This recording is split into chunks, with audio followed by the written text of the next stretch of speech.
Okay masters, అందరికీ నమస్కారం. సీతాయనము 50వ రోజండి. నిజంగా సీతాయనము అనే ఈ ప్రయాణము ఒక తెలియని మధురిమని కలిగిస్తూ ఉన్నది. చాలామంది స్పందన కూడా ఇదే. సీతాయనం పుస్తకం ఇంట్లోకి వచ్చేటప్పటికే మాకు చాలా మార్పులు వచ్చినాయి అనటం కూడా జరుగుతున్నది. ఇది చాలా ఆనందించదగ్గ విషయం అండి. సో నిన్నటికి కంటిన్యూషన్ చూద్దాము. ఆశ్రమ అధినేత ఒకనొక ధ్యాన సమావేశానికి వెళ్ళడం వలన సాయంత్రం భోజనం మేమే తీసుకున్నాము. ఆ సమయంలో ఒంటరిగా మౌనంగా ఉండటం నాకు ఆనందాన్ని ఇచ్చింది. మా అమ్మకు కూడా ఎక్కువ మాట్లాడాలనిపించలేదు. మేము భోజనం చేసి పక్క ఎక్కాము. ఆ ముందు రోజు రాత్రి నేను గాఢ నిద్రపోయాను.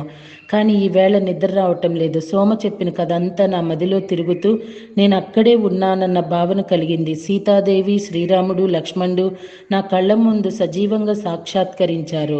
నాకు వారు వ్యక్తిగతంగా తెలిసినట్లు, వారు అనుభవించినందంతా నేను కూడా అనుభవించినట్లు భావించాను. రావణుడు మాతను అపహరించుకుపోతున్నప్పటి భయం నాలో ఇంకి నా మూలాన్ని కదిలించటంతో నేను ఆ భావన నుంచి బయటపడలేకపోయాను. నేను అటు ఇటు దొర్లుతూ నిద్రపోతున్నట్లు నటిస్తూ తెల్లవారటం కోసం అసహనంగా ఎదురుచూశాను. ఉదయమే లేచి వెళ్ళడానికి సిద్ధమయ్యాను. మా అమ్మ నా స్థితి చూసి నేను రాత్రంతా నిద్రపోలేదని గుర్తించి ఉదయపు భోజనం చేయకుండానే సోమ వద్దకు వెళ్ళడానికి అంగీకరించింది. ఈవేళ సోమ చెప్పబోయే విషయం చాలా కలవరం కలిగించవచ్చు. సిద్ధంగా ఉండు అనసూయ. లంకలో ఏం జరిగిందో మనలో ఎవ్వరూ విని ఉండలేదు. మన మహారాణిని చేరబడితే మా మహారాణిని చెరబడితే శ్రీరాముడు సైన్యంతో కలిసి రక్షించాడని మాత్రమే తెలుసు. కానీ తెలియవలసింది చాలా ఉందని, అది ఇప్పుడు సోమ చెప్తుందని అనిపిస్తోంది. నేను నిదానంగా, నాకు పెళ్ళంటి ఉన్న భయం వల్ల మనం ఇక్కడికి రావటం అన్నది నిజమైన కారణం కాదు.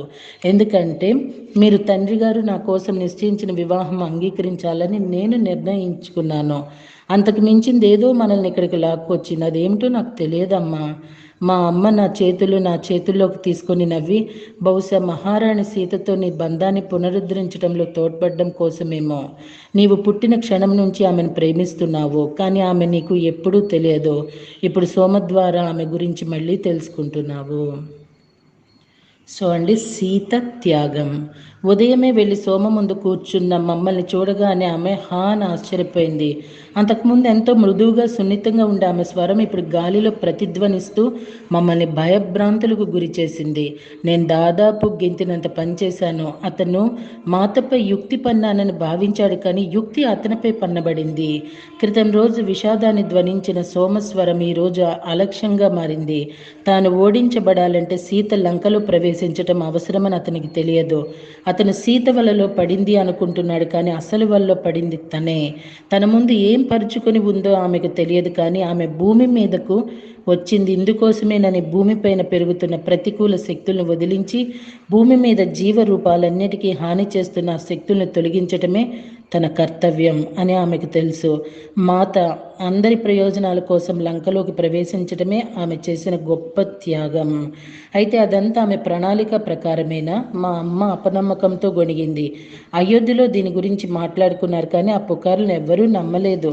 సోమ తన ఆసనంపై నుంచి కొద్దిగా లేచి మా అమ్మ వైపు స్థిరంగా చూస్తూ, నేను మీకు చెప్పబోయేది అయోధ్య వాసులకు తెలియదు. వారు మహారాణి కష్టాలు వినడానికి సిద్ధంగా లేరు. కేవలం తమ మహారాజు ధైర్య సాహసాలు, విజయాలు మాత్రమే మాట్లాడతారు.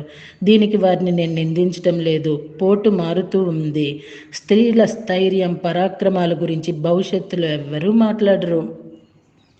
స్త్రీలు ఇప్పుడు ఛాయల్లోకి వెళ్తున్నారు. నేను ఇది అనేక మార్లు చూశాను. మాతకు అంతే. ఆమె ముఖం మృదువుగా మారి కొనసాగించబడింది. ఫ్రెండ్స్, ఇక్కడ సోమ చెప్పారు కాబట్టి మనం ఒక చిన్న విషయం కూడా తెలుసుకోవాలి. నిజం చెప్పాలంటేనండి, ప్రతి కార్యక్రమం, ఒక ఆధ్యాత్మిక సంస్థ ఎదగాలన్నా ఏదైనానండి, స్త్రీలు ఎక్కువ ఉంటారు. స్త్రీలు ఎంతో పాటుపడతారు. స్త్రీల వల్ల ఎన్నో సక్సెస్లు అయ్యాయి. కానీ స్త్రీల గురించి చెప్పటానికి ఎవరికీ నోరు రాదు. ఒక స్టేజ్ మీద అది సాధించింది స్త్రీమూర్తి అయినా కూడా స్త్రీమూర్తి అక్కడ కనిపించదు. ఇది ఆధ్యాత్మికం నుండి ఈ వ్యత్యాసం అనేది పోవాలి, సమానత్వం రావాలి. ఎందుకంటే స్త్రీ వేరు, పురుషుడు వేరు కాదు, ఇద్దరూ సమానమే. అలాంటప్పుడు ఎందుకండి అని మీరు అనొచ్చు. ఎందుకంటే ఒక వివక్షత అనేది అక్కడ ఉన్నప్పుడు దాన్ని రూపుమాపాలంటే తప్పదండి అది. సో స్త్రీని స్త్రీమూర్తిగా చూడాలి. సీతాయనం అనే పుస్తకం ఈ సమయంలో వచ్చిందంటే దానికి మనం అర్థం చేసుకోవాలండి. ఈ బుక్ అందుకొని అందించటం అంత మహద్భాగ్యం మరొకటి లేదని నాకు అనిపిస్తున్నది. అండ్ ఆల్సో ఫ్రెండ్స్, నిజంగా చిన్నపిల్లలకి సీతాయనం అనే పుస్తకం చదివి వినిపించాలి, వాళ్ళని చదివించాలి కూడా. కారణం ఏంటంటే ప్రతి సంఘటన సీతాదేవి త్యాగం కనిపిస్తున్నది, ఆమె ఆరాటం కనిపిస్తుంది. ఒక మూగజీవి ఏదన్నా గాయపడినా ఆవిడ చెలించిపోతున్నది, ఎక్కడన్నా ఎవరన్నా బాధపడుతున్నా చెలించిపోతున్నది.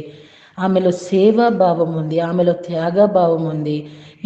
ఇప్పుడు జనరేషన్ వృద్ధాశ్రమాలకి వెళ్ళిపోతున్నారు పెద్దలు.